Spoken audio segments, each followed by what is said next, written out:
Escherichia coli is the most common gram-negative bacteria causing neonatal meningitis.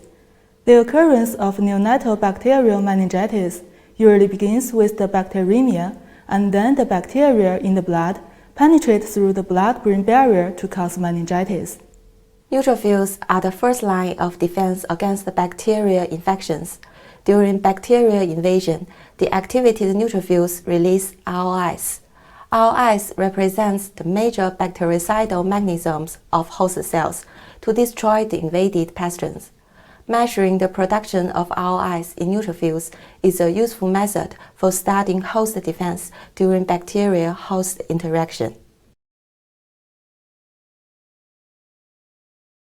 Pick a single bacterial colony from the plate with a sterile pipette tip and put it in 5 ml brain heart infusion medium containing rifampicin in a conical flask.